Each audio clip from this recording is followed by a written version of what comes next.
day. I am Sofia Pandillo and these are my group mates. Makaraeg Isabel Coletpi, Navarro Camilla Elasi, and Sirna Saina May.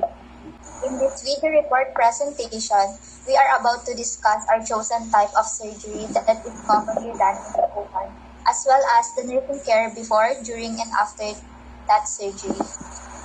So basically, the surgery that we choose is appendectomy. So appendectomy is a surgery to remove the appendix when it is infected. This condition is called appendicitis. Appendectomy is a common emergency surgery. The appendix is a thin pouch that is attached to the large intestine. It sits in the lower right part of your belly. That is the pre-operative phase or the pre-admission testing. Number 1, nurse initiates initial pre-operative assessment on the patient. Number 2 is initiate teaching appropriate to a patient needs, involve family in interview, verify completion of pre-operative diagnostic testing. Number 5 is verifies understanding of surgeon-specific pre-operative orders, like bowel preparation and pre-operative shower. Next is discuss and review advanced directive document. And lastly is begin discharge planning by assessing patient need for post-operative transportation and care. Next slide, please. Admission to surgical center. Number 1 is complete pre-operative assessment. Number 2 is assesses for risk for post-operative complications. Report unexpected findings on any deviation from normal. Verifies the operative content has been signed. Coordinate patient teaching plan of care with nursing staff and other health team members. Reinforces previous teaching. Number 7 is explain phases in preoperative period and expectation. And number 8 is answer patient and family questions. And also, since we do appendectomy, we also need to discuss preoperative instruction to prevent post-operative complications. So these are the breathing and coughing exercises.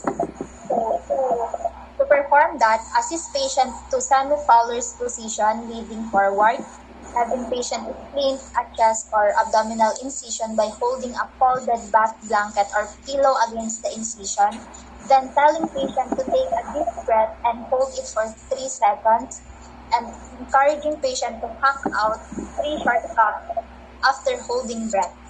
And lastly, encouraging patient to cough deeply once or twice and then take another deep breath.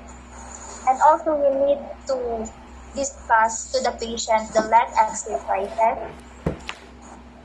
This is how you do it. Assist patient to a semi-Fowler's position with knee bend.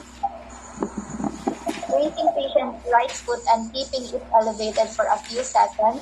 Extending the lower portion of the leg. Lowering the entire leg to the bed. This exercise is repeated 5 times with each leg. Then patient positioning toes of both feet toward the foot and of the bed with both legs extended. Then patient pulling toes toward chin as if a string were attached to them. And lastly, having patient make circles with both ankles, first one way and the others. And lastly, before intraoperative phase or before transferring the patient to the OR, the patient should be NPO and also make sure no laxatives or enema. And do not apply local heat, instead apply cold compress for vasoconstriction. And lastly, do not use fecal liver nor aspirin. So next reporter would be Shaina May Discern. Intra-op phase. So in this phase, it is in need of maintenance of safety. So it includes, first, maintains a septic controlled environment. Second, effectively manages human resources, equipment, and supplies for individualized patient care.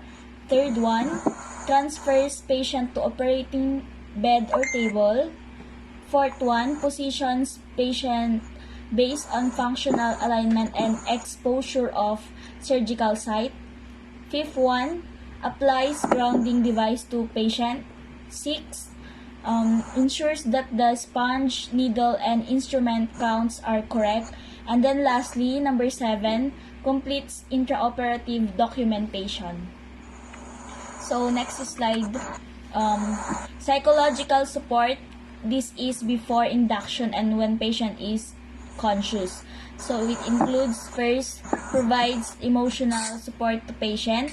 Second, stands near or touches patient during procedures and induction.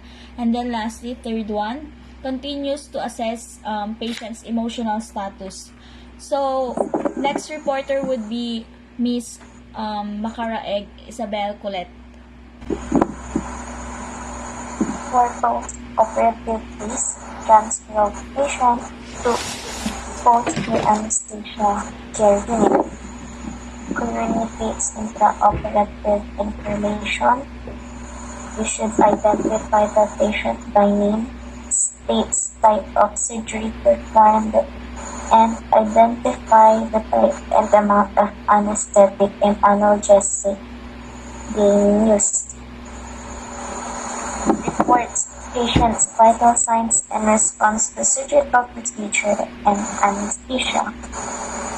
And describe intraoperative factors such as insertion of rings or catheters, administration of blood, medications during surgery, or occurrence of unexpected events.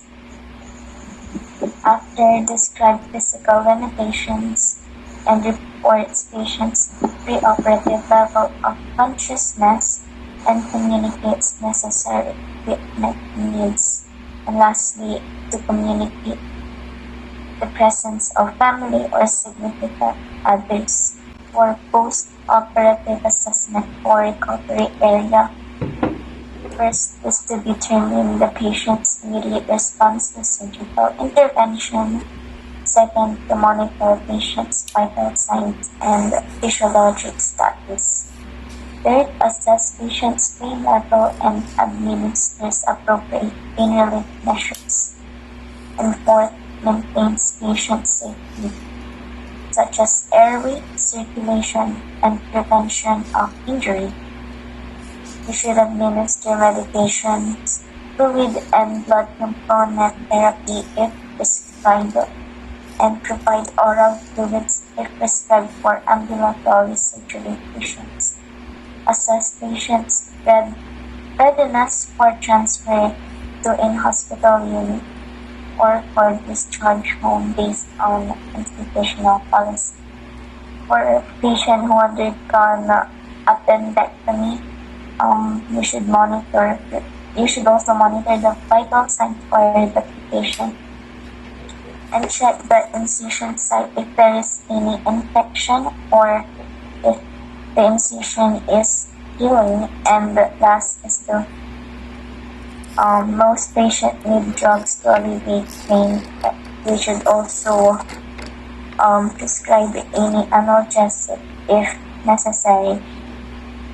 The next reporter will be Ms. Navarro. Surgical Nursing Unit.